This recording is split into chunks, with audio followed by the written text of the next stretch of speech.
aí, torcedor? Você está surpreso com essa derrota de hoje por 3-1 contra o Corinthians?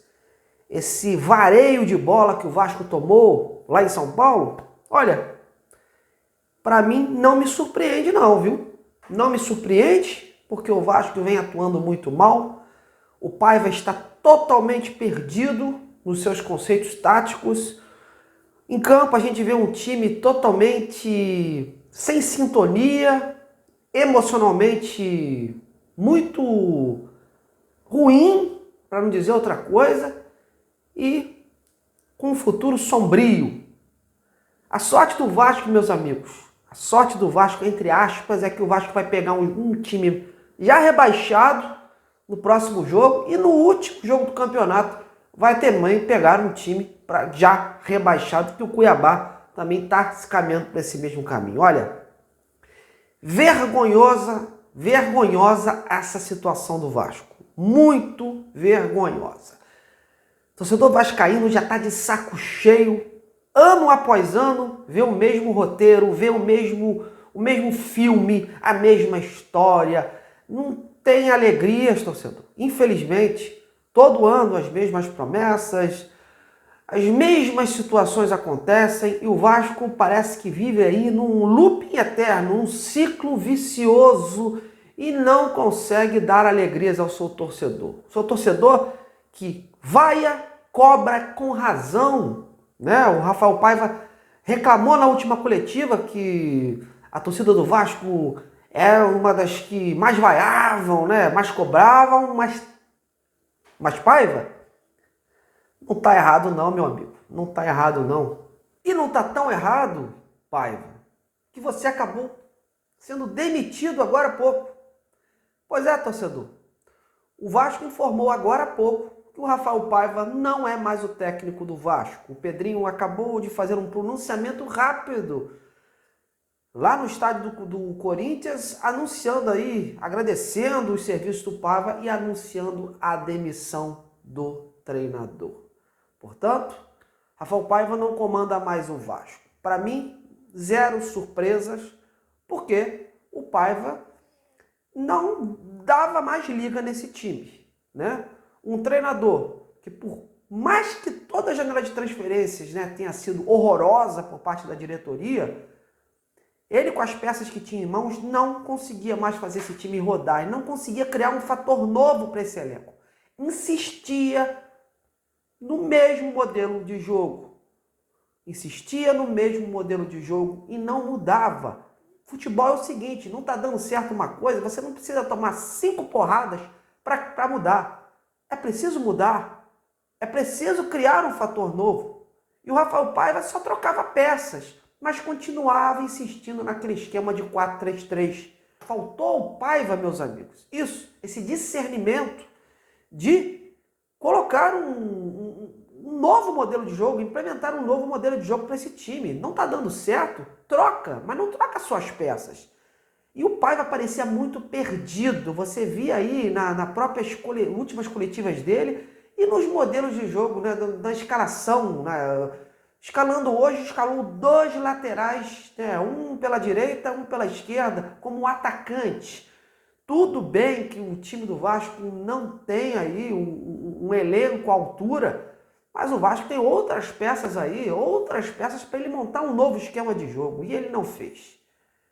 Escalar Galdames desde o início, isso foi uma afronta para o torcedor, porque o Galdames não vai seguir no Vasco. É um cara que não vai continuar no Vasco no ano que vem, então ele tem que botar jogadores comprometidos, jogadores que ainda respirem, né, o Vasco para 2025. E o Galdames não é esse cara. Faltou isso ao Rafael Paiva. Faltou sentir isso. O Paiva morreu abraçado às suas convicções. As suas convicções. Isso fez o Rafael Paiva destoar aí. E em campo era nítido ali que não havia mais uma sintonia, né? Os jogadores não estavam mais com aquela sintonia como no início de trabalho do treinador. A postura do Vasco em campo era uma postura de um time totalmente descompromissado, de um time que já entrou de férias, de um time que não aspirava mais nada no campeonato. E olha, o Vasco ainda aspira. além de ainda tentar fugir da zona de rebaixamento, que ainda está com 43 pontos, o Vasco ainda tem essa chance de ficar numa Sul-Americana e até antes, né, pegar uma pré-Libertadores. Agora a coisa ficou difícil em termos de pré-Libertadores, porque hoje o Corinthians, né, conseguiu, um time que agonizava no rebaixamento, conseguiu chegar ali perto e hoje aí é um dos postulantes a essa colocação da pré-Libertadores. Para vocês verem, né, fizeram uma janela bem feita, foi bem feita, né, a janela do Corinthians, e aí o Vasco não fez. E o resultado está aí, um time apático em campo, faltando peças, tendo que se desdobrar aí com jogadores que não estão mais nos planos para 2025, e o Vasco virou essa bagunça. Hoje o Pedrinho, junto com o Marcelo Santana e com o Felipe, tinham que dar uma coletiva ali e explicar, cobrar, né, dar as soluções, mostrar as soluções para o torcedor vascaíno. O que está sendo feito para 2025? O torcedor não aguenta mais. O torcedor não aguenta mais. Não tem como a gente manter um nível, um senso, né, de sanidade, tamanho está acontecendo com o time do Vasco hoje. A gente deixa de fazer as nossas coisas, renuncia a programas de família para assistir o jogo do Vasco. O que hoje deu vontade de fazer nos 3-0 é desligar a TV e ir embora e não assistir mais.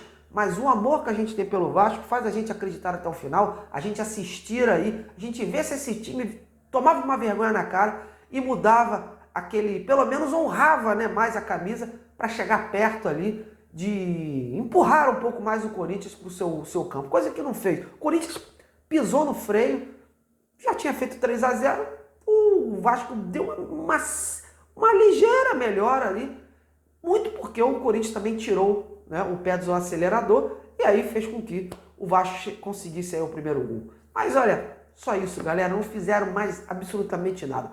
O retrato do Vasco em campo hoje é um retrato de um time perdido, de um time que fez uma péssima janela de transferências e de um time que tinha até então, né, um treinador aí perdido e que não sabia mais o que fazer com esse elenco. O Paiva acabou perdido e morreu abraçado às suas convicções. E o resultado está aí. O Vasco caindo ladeira abaixo, né, sem uma luz no fim do túnel.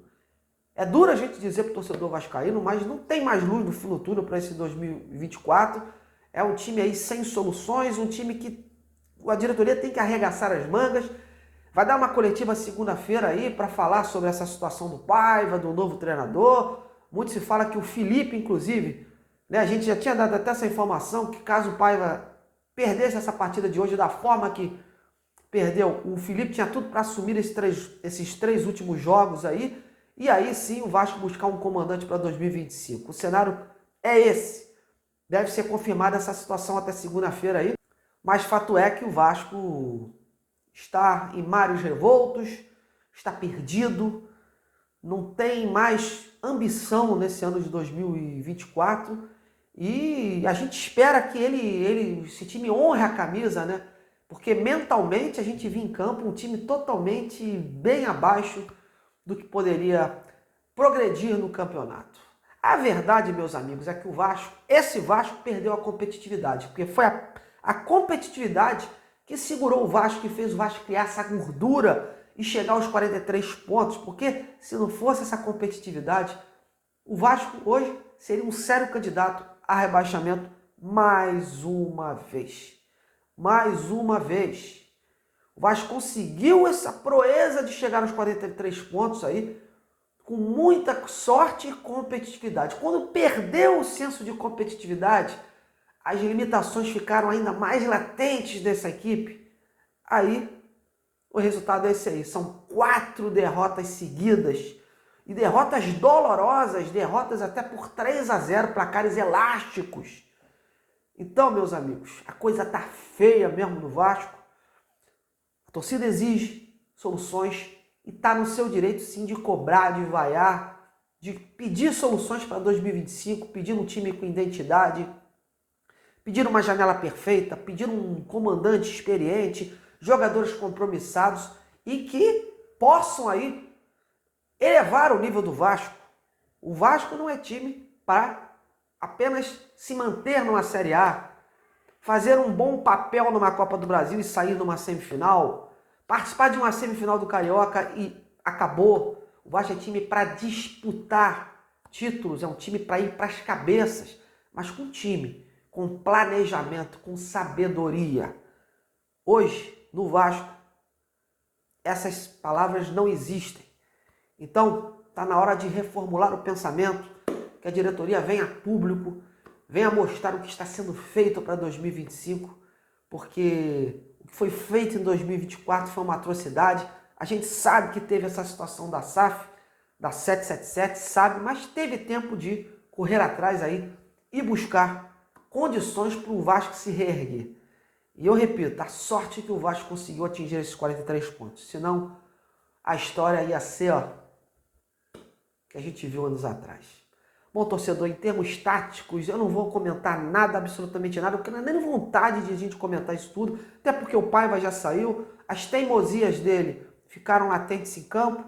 Não dá mais para comentar o que foi esse Corinthians e Vasco. Eu acho que agora tem que passar aí, uma borracha aí, tentar um ciclo novo para esses 3 próximos jogos, tentar um fator novo, e que se for o Felipe realmente que pegar essa responsabilidade aí, que ele coloque os jogadores ali que estejam jogando bola, que possam dar uma solução ao time, e não colocar jogadores que não estejam mais nas metas do clube para 2025. Que coloque os jogadores compromissados, jogadores que queiram jogar no Vasco e que honrem essa camisa aí. Muita coisa ainda vai rolar aí até segunda-feira, muito fator novo, e a gente vai ficar atento aqui para falar para vocês. Galera, meu muito obrigado. Eu gostaria de que vocês comentassem aí o que vocês acharam dessa partida. Não dá nem para... É até uma afronta a vocês eu perguntar isso, né? Mas então vamos reformular essa pergunta. Quem, né, foi o principal culpado dessa derrota aí? E como vocês estão vendo essa demissão do Paiva, essa provável inserção do Felipe aí como um treinador tampão para esses 3 próximos jogos aí? E qual seria o seu favorito para assumir o comando Vasco em 2025? Então, comente e participe. Estaremos de volta amanhã. Grande abraço.